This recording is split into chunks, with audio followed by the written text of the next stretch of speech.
Caros companheiros, nós temos a alegria de ter conosco hoje aqui a Rose Marie, que é trabalhadora da Casa Espírita, palestrante, e hoje vai nos falar sobre a valorização da vida. O Senhor seja convosco. Boa noite a todos. Nesse momento nós vamos pedir a Jesus, nosso Mestre querido, que nos envolva na sua aura luminosa, nos trazendo muita paz para os nossos corações e sabedoria para nossas mentes.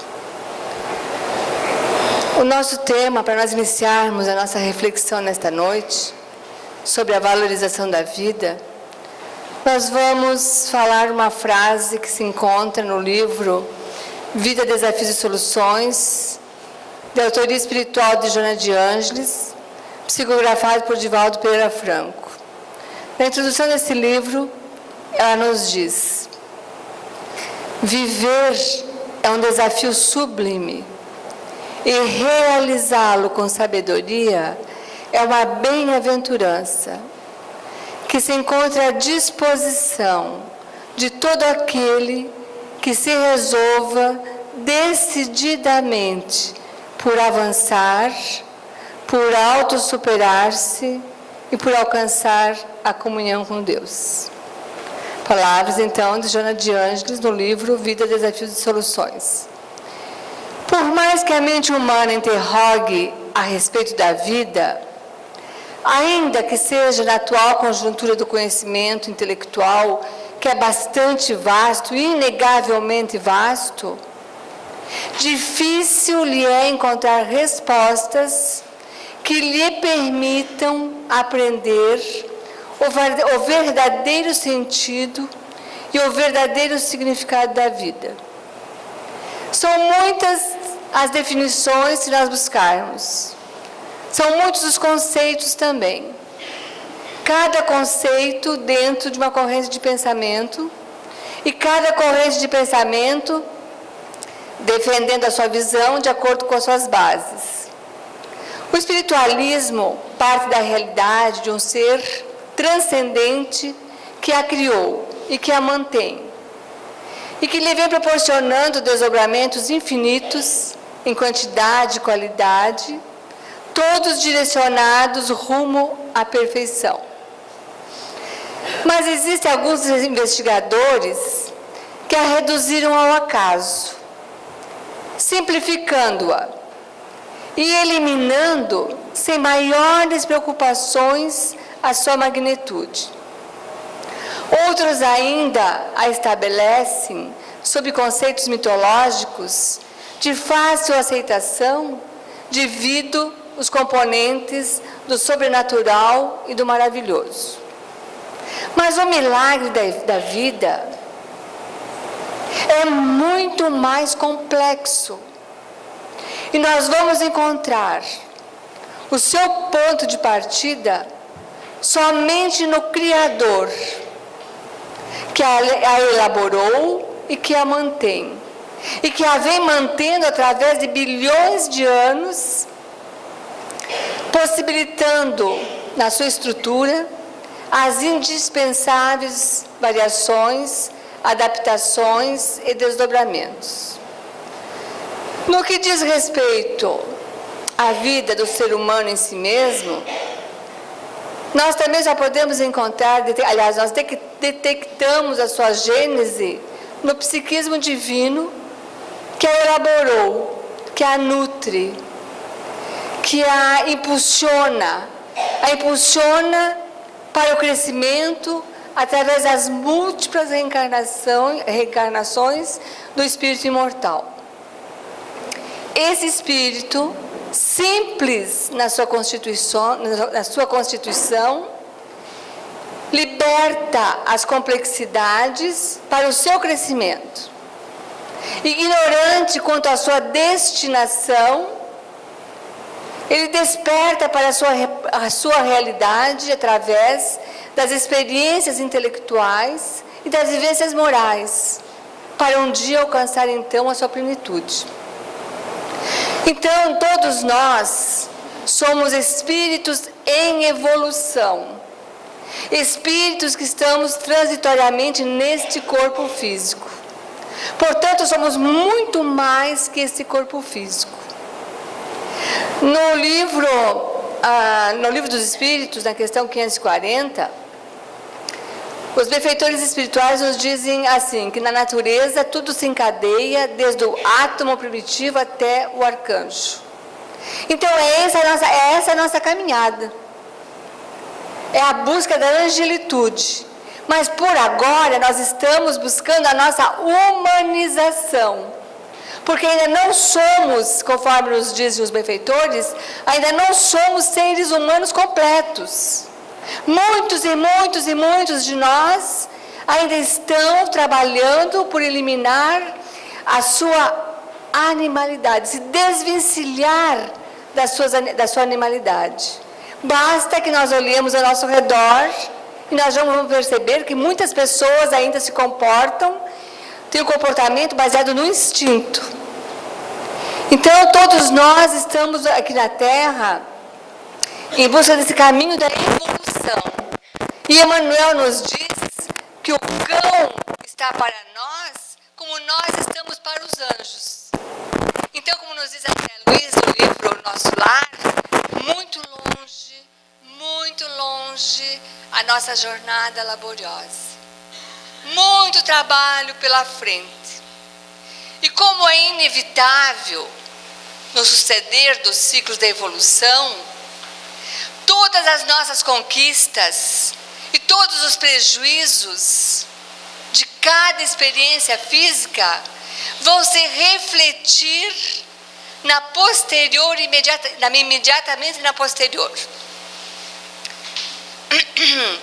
E isso vai fazer com que o ser, vai exigir do ser uma maior contribuição, um maior esforço, porque ele vai precisar depurar-se das antigas experiências que ainda não completou, que não fez bem feito, e terá que desenvolver novos segmentos que lhe aguardam, esperando a oportunidade para serem desenvolvidas. Então, o espírito que está sujeito às realizações, ele repete por herança todas as experiências vividas, principalmente aquelas que ele malogrou, que não fez bem feito, que deixou de fazer, que não se esforçou, até fixar novos aprendizados. Aristóteles já afirmava, o conhecimento se adquire, mas a virtude precisa ser exercitada de modo a se alcançar a sabedoria. Para nós iniciarmos mais precisamente o nosso tema, entrarmos no nosso tema sobre a valorização da vida, eu gostaria de contar uma lenda a todos vocês. Conta-nos esta lenda que num país do Oriente, bem distante, havia um reinado. E nesse reinado, governava esse reinado um rei muito poderoso. Além dele ser um rei poderoso, ele era muito estimado por todos os seus súditos e também pelos governantes da vizinhança, dos vizinhos. Mas esse rei tinha uma grande frustração. Ele era completamente dominado pelas suas 5 esposas. Elas não queriam saber se ele era poderoso, se as joias da sua coroa reluziam. Elas o dominavam completamente. E isso o deixava muito angustiado. E ele não conseguia dividir com ninguém esse problema, porque poderia parecer um sinal de fraqueza. Mas um dia ele não aguentou mais, chamou o sábio mais antigo do palácio e lhe contou seu segredo. O sábio concordou que era um problema bastante sério, mas prometeu ajudá-lo. E lhe trouxe uma solução. Propôs a ele que lhe desse uma grande festa no palácio e convidasse todos os seus súditos. E que nesse dia montasse 2 tendas, uma do lado direito e uma do lado esquerdo. Na tenda do lado direito ficariam os homens que fossem dominados pelas esposas. Na tenda do lado esquerdo ficariam aqueles que não fossem dominados. Então ele poderia conversar com eles e se conseguir uma solução para o seu problema. O rei achou fantástica a ideia. Organizou a festa, preparou os convites, e no dia da festa, no acontecido, o rei desceu até o pátio do palácio, e quando olhou as tendas, ele percebeu que a tenda do lado direito estava abarrotada de homens, e que a tenda do lado esquerdo havia apenas um homem. Claro que ele ficou bastante decepcionado, mas pelo menos um homem no seu reinado não era dominado pelas suas esposas. Dirigiu-se até ele e lhe perguntou: meu bom homem, qual é o seu segredo? O homem, já tremendo de medo, aproximou-se do rei e foi dizendo: majestade, não tenho segredo nenhum. Eu sou completamente dominado pelas minhas esposas. Eu estou aqui nessa tenda porque elas me obrigaram a vir para essa tenda. Claro que o rei ficou bastante decepcionado, mandou que ele saísse da tenda, ele tinha que ir para outra, aquela coisa toda. Ele ajoelhou-se no chão, pedindo ao rei que podia mandá-lo punir, mas que ele não podia desobedecer às suas esposas. Esse conto, essa lenda, ela nos traz uma mensagem relacionada a nós. Este rei representa o nosso ser verdadeiro, o nosso ser real. As 5 esposas representam os nossos 5 sentidos, porque ainda nós todos somos dominados pelos nossos sentidos, da audição, da visão, do olfato, da gustação e do tato. Nós ainda somos escravos dos nossos sentidos. E as sensações materiais que excitam os nossos sentidos, elas nos escravizam. Nós precisamos nos educar para nos libertar dessa escravidão dos sentidos. Porque essa escravidão dos sentidos fala ao ser material, ao ser transiente e não ao ser verdadeiro que nós somos. Por exemplo, nós nos encantamos com a beleza física do corpo que passa, mas nós não nos encantamos com o ser interior que chora, que sofre ou que ri. Nós entramos em sintonia com a música agitada que excita o nosso corpo, mas nós não nos encantamos com a música da natureza, que penetra suavemente no nosso ser. Nós buscamos a carícia que excita o nosso corpo físico, mas nós não nos encantamos com a carícia que afaga, que aserena, que nos tranquiliza, que nos acalma. Nós inalamos os perfumes mais sofisticados, nos inebriamos com os perfumes mais sofisticados, mas não nos encantamos e nem percebemos, às vezes, o cheirinho da manhã, o cheiro da terra molhada pela chuva, o perfume de uma flor, o perfume de uma árvore, o cheiro do mar. Nem percebemos. Passamos e nem notamos. Degustamos os pratos mais sofisticados, nos encantamos com a beleza de um prato sofisticado, mas não nos encantamos com a simplicidade de uma fruta, de um limão, de uma laranja, de uma maçã, de uma banana. Até nos alimentamos com esses frutos, mas não paramos para perceber, para saborear, sentir a diferença de cada um. Nós somos educados para sermos escravos dos nossos sentidos. Devido a essa escravidão dos sentidos que o comércio do supérfluo e do inútil está proliferando. É pela excitação dos sentidos que jovens e mulheres são comercializadas como mercadorias da indústria do sexo. É pela escravidão dos sentidos que jovens cada vez mais, a cada ano mais, estão mergulhando na indústria das drogas.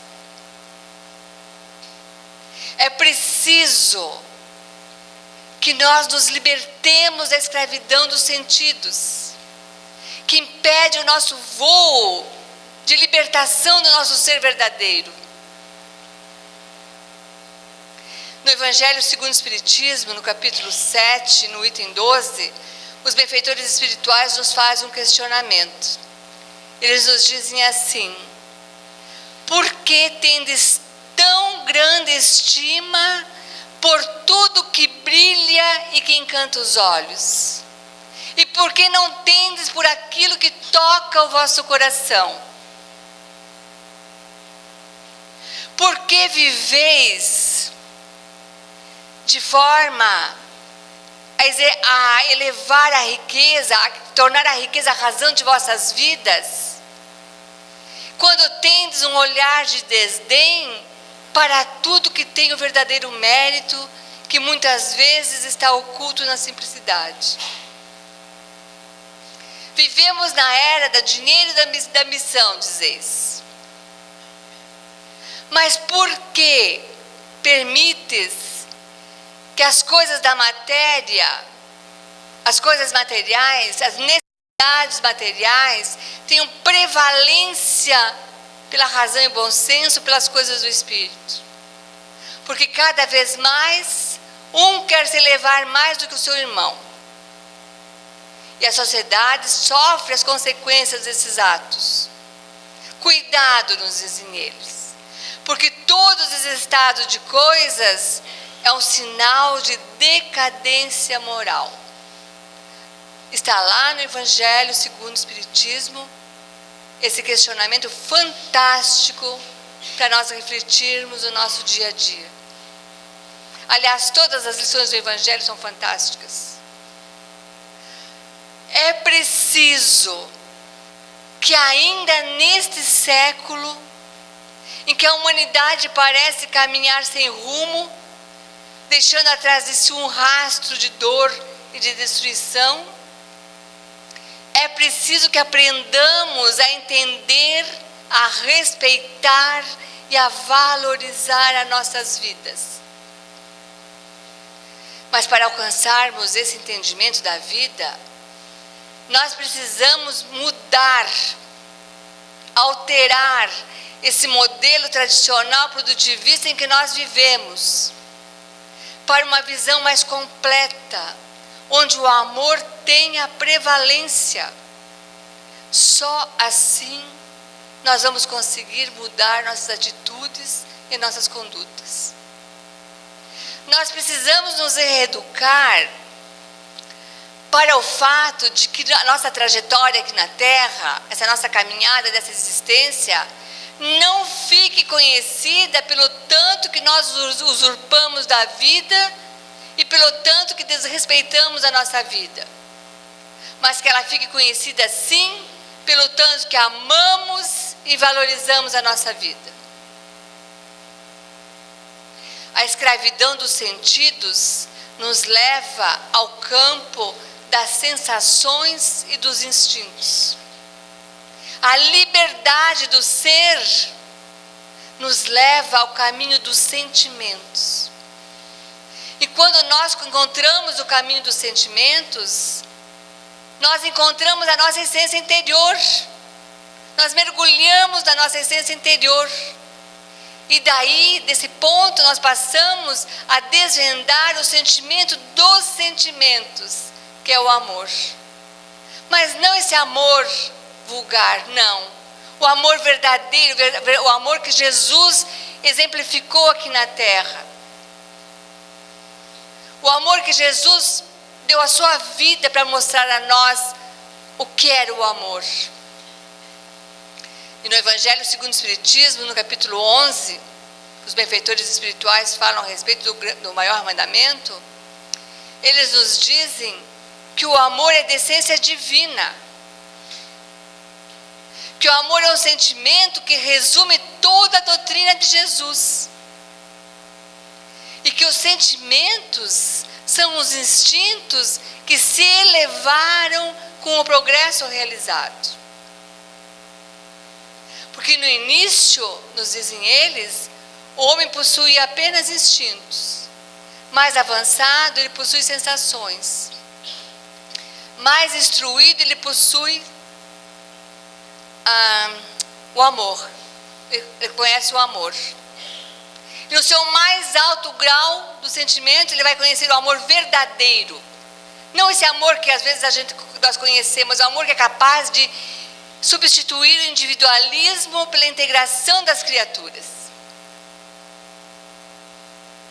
Também eles nos dizem nesse mesmo texto que fala sobre as instruções dos Espíritos, onde eles nos dizem assim, que no início vos disse que quando na sua origem o homem possui apenas instintos. E aquele que ainda vive dominado pelos instintos está mais perto da sua origem, do seu ponto de partida, do que o seu ponto de chegada. E se nós olharmos ao nosso redor, o comportamento das pessoas no trânsito, na sociedade, na família, como as pessoas ainda estão se deixando levar pelos instintos. E a meta do ser humano é dominar os instintos e aperfeiçoar os sentimentos. O amor é de essência divina. Nós precisamos desenvolver esse amor em todas as expressões. Porque o amor não é apenas o que nós sentimos, mas como nós nos comportamos em relação ao outro. Como Paulo nos diz lá em Coríntios 13, ele nos diz que o amor é paciência, o amor é bondade, abnegação, é humildade, é respeito, é união, é honestidade, é compromisso. Precisamos nos trabalhar, nos esforçar para desenvolver a nossa sabedoria, o discernimento, para vivenciar esse amor em todas as suas expressões. No livro Constelação Familiar, Joana de Ângeles nos diz que é da divina lei que somente pelo amor o indivíduo, o ser, o espírito, alcance a sua plenitude. O amor em todas as suas expressões, na amizade, na alegria, na bondade, na solidariedade, na fraternidade, na caridade. É esse amor que nós precisamos trabalhar em nós. Desenvolver uma vontade de realização, de forma a exercitar o amor nas nossas tarefas do dia a dia. Amar o próximo, como nós ouvimos agora, amar o próximo como a si mesmo, no próximo mais próximo de nós.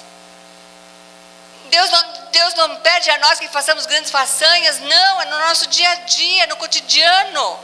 É ali que nós temos que vivenciar esse amor ensinado por Jesus. É preciso nos educarmos e reeducarmos para percebermos as experiências e aprendizados evolutivos que a vida nos oferece a cada momento, a cada minuto. Precisamos dar atenção aos sinais da vida,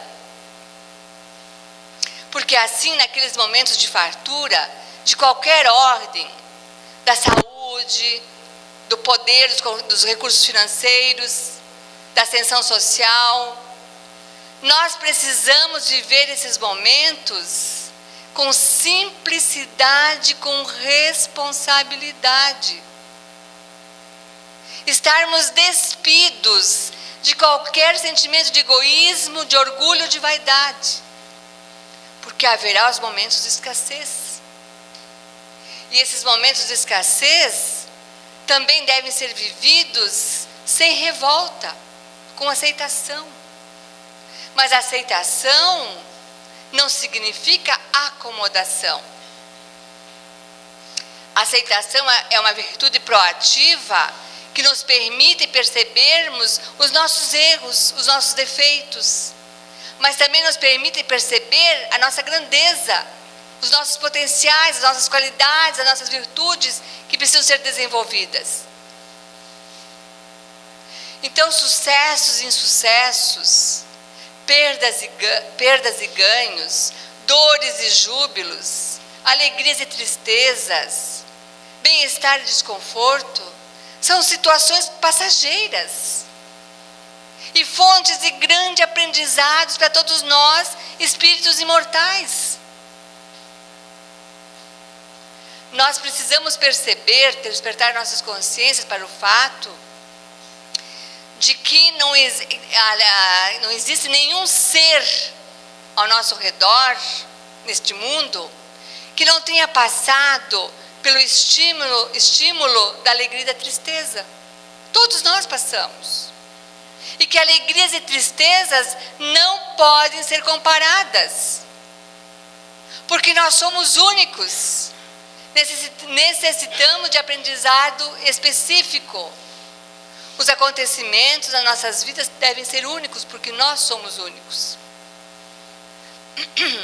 A verdadeira reeducação vem nos tornar seres mais equilibrados.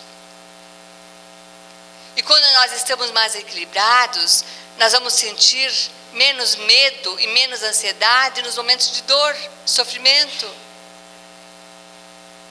E também vamos poder controlar a nossa euforia nos momentos de satisfação. Todas as circunstâncias da nossa vida, todos os acontecimentos, situações, todas as pessoas que fazem parte da nossa caminhada, podem se tornar em adversários terríveis se nós não os aceitarmos e não os entendermos. Mas também pode se tornar em mestres valiosíssimos de lições especiais se nós os entendermos e os aceitarmos. A escolha será nossa. O comando do nosso destino está em nossas mãos. Nós que vamos escolher o que fazer com as lições que a vida vai nos trazendo, com as situações, com as pessoas, com as circunstâncias que fazem parte do nosso dia a dia. E num estudo realizado a respeito da moralidade do ser humano, concluiu-se que o comportamento moral do ser humano não é uma questão de regras, somente de regras, mas também de caracteres e de predisposições pessoais. Isso quer dizer o quê? Que o comportamento moral do ser humano é uma questão de decisão pessoal. É o que o Espiritismo nos ensina, né? O livre-arbítrio. Nós vamos escolher as nossas tarefas, como fazer, como agir ou reagir, as situações que se apresentam. A verdadeira reeducação nos diz que no campo do ser verdadeiro, nós somos o resultado daquilo que pensamos e que queremos ser. Então, diante da vida, das situações do dia a dia, nós podemos escolher o comportamento do egoísta ou o comportamento daquele que se educa no amor. A escolha será nossa. Quando nós escolhemos o comportamento do egoísta, nós não aceitamos as lições da vida, lutamos contra as dores, as dificuldades, nem que para isso tenhamos que destruir e dominar. Vamos sofrer muito mais. Quando nós fazemos a opção de se educar no amor, nós aceitamos as lições da vida. E até abençoamos e bendizemos. Vamos viver mais em paz.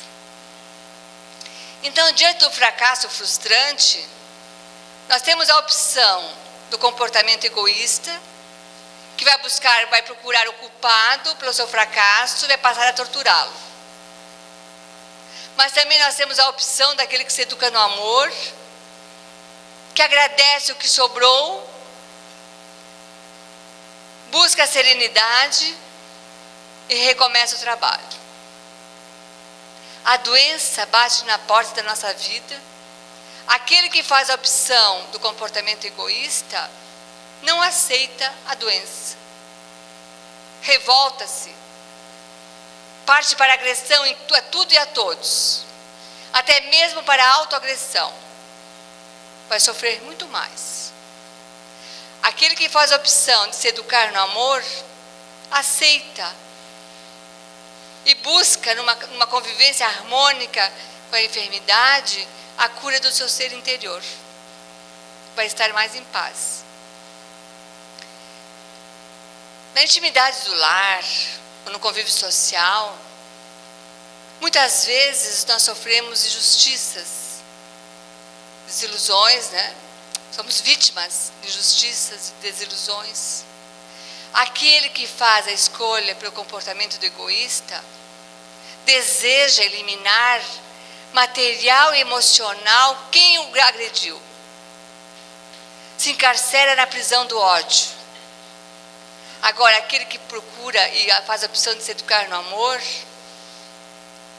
ele vai buscar na docilidade do perdão a sua paz interior. Então, fracassos, perdas materiais, desilusões, muitas vezes vão chegar na nossa vida de forma bastante cruel.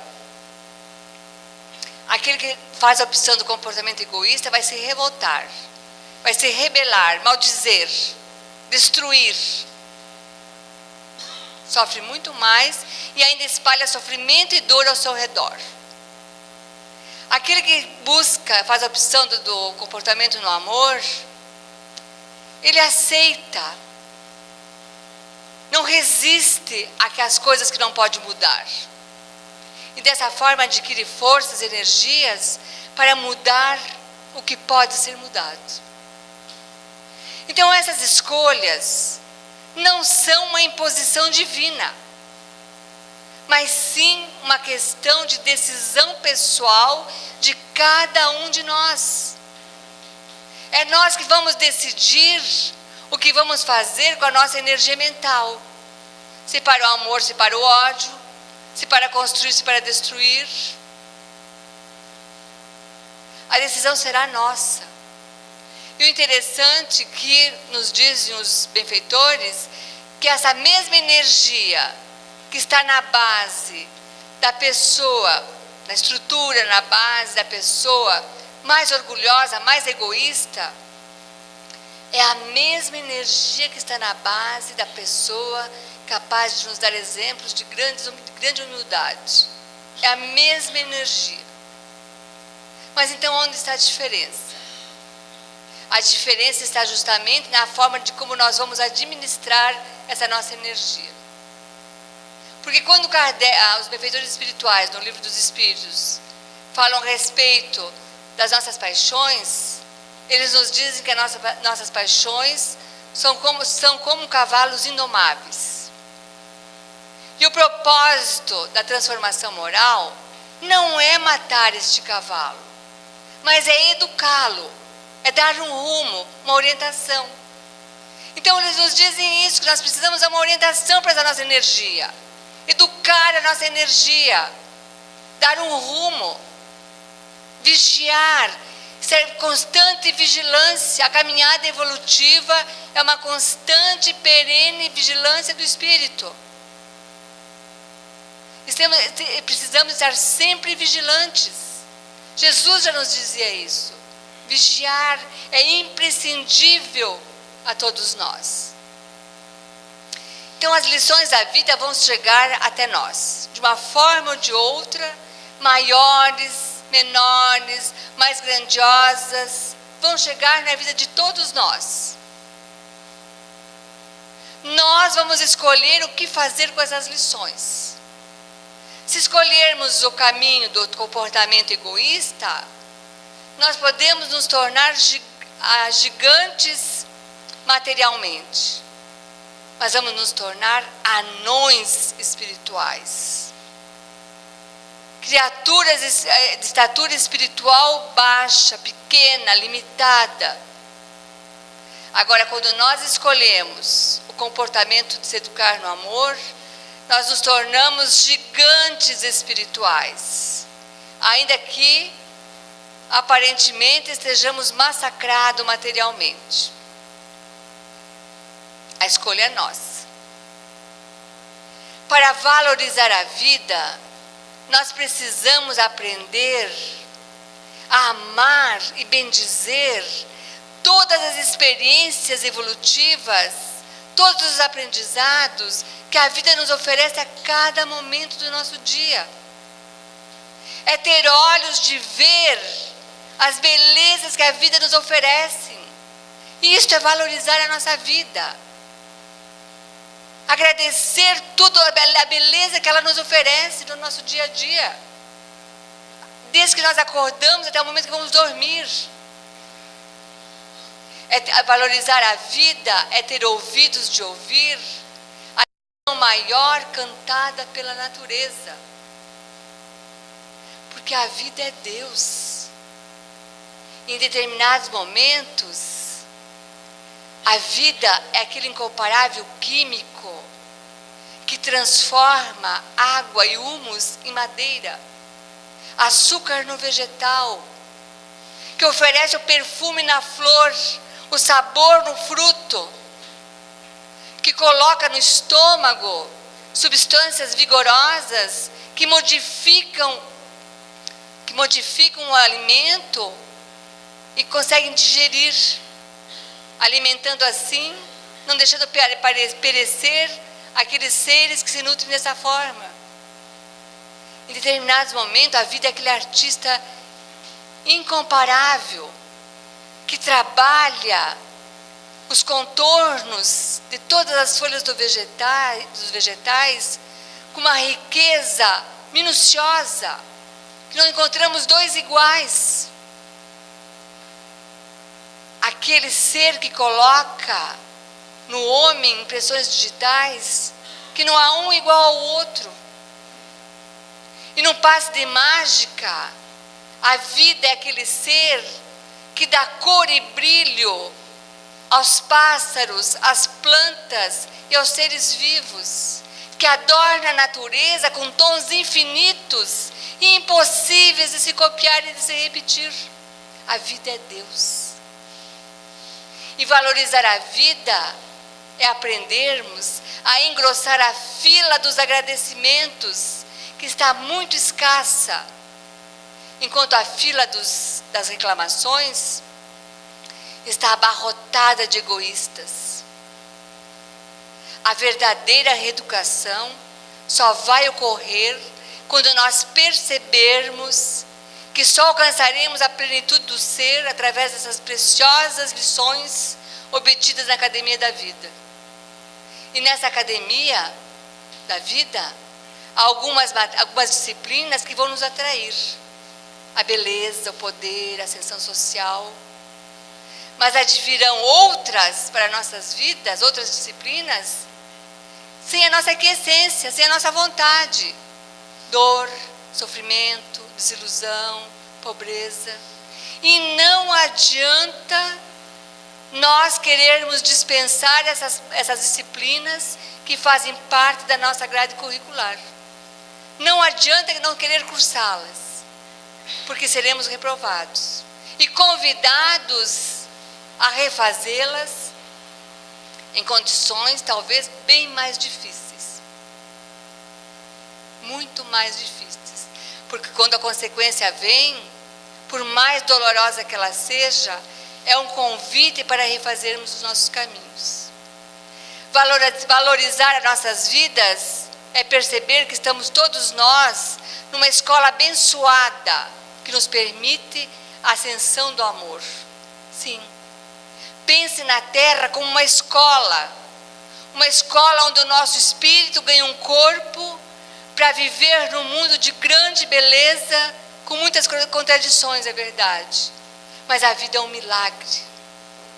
Um milagre. E Deus, infinitamente bom e generoso, nos dá essa oportunidade de nós nos conhecermos, reconhecermos e crescermos no amor por nós mesmos, pela terra e pelo nosso semelhante. E redescobrirmos a nossa verdadeira essência, que é o que nós temos de fundamental. Por isso nós estamos aqui, por esta razão, aqui na Terra, para aprendermos, vivermos experiências, para alcançar a nossa plenitude. Por esta razão que Joana de Ângeles nos diz, que viver é um desafio sublime e realizá-lo com sabedoria é uma bem-aventurança que se encontra à disposição de todo aquele que se resolva decididamente por avançar, por autossuperar-se e por alcançar a comunhão com Deus. E por mais difícil que seja, Emmanuel nos diz, não desanimes, persiste mais um tanto, segue adiante, não cultives o pessimismo, avança ainda que seja entre lágrimas, trabalha constantemente, edifica sempre, não permitas que o gelo do descontentamento entorpeça teu coração. Recorda-te, a vitória espiritual é tarefa para o dia a dia. Não há realização sem esforço. Silêncio para as injúrias, perdão para as ofensas. Recorda-te que os agressores são irmãos doentes. Não permitas que espíritos fragilizados apaguem a tua esperança ou impeçam o teu trabalho. Não te voltes contra ninguém. Não dramatizes problemas e nem preocupações, nem provocações. Não conte vantagens e nem fracassos.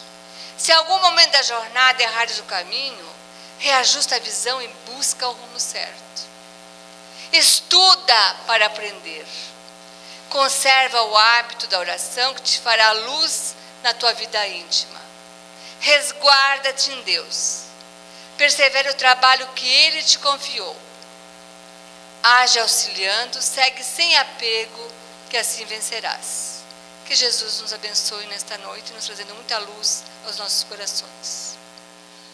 Nós agradecemos a Rose, que nos traz informações belíssimas e nos propondo um ano novo com uma perspectiva diferente de vida. Eu pensava aqui que às vezes nós perguntamos para algumas pessoas como foi o seu dia. Então ela faz uma matemática muito simples. 5 coisas negativas, 3 coisas positivas. Então, meu dia foi negativo. E a Rose nos traz uma proposta diferente, para que nós possamos encontrar nas coisas supostamente negativas valores, né? Quando nós encontramos valores, nós conseguimos processar e ver vantagens. Que Jesus nos conceda essa visão da qual a Rose nos falou.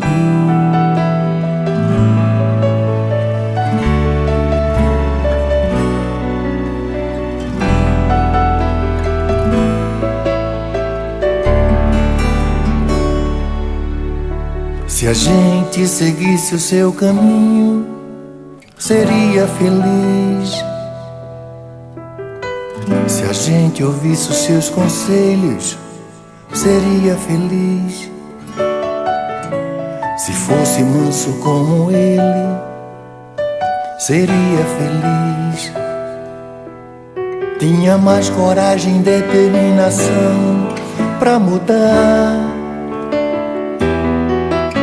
Se a gente compreendesse mais o que ele deixou, seria caridade e paz, amando o amor. Não ia mais ficar chorando, nem se lamentar. Quem seguir o seu exemplo vai se iluminar. Quando acusados ou amor, caluniados ou perdão, quando traídos ou a luz do coração, quando atacado ele sorriu, elogiado ele nem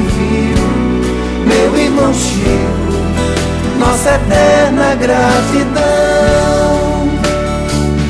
Quando acusados ou amor, caluniados ou perdão, quando traídos ou a luz do coração, quando atacado ele sorriu, elogiado ele nem viu.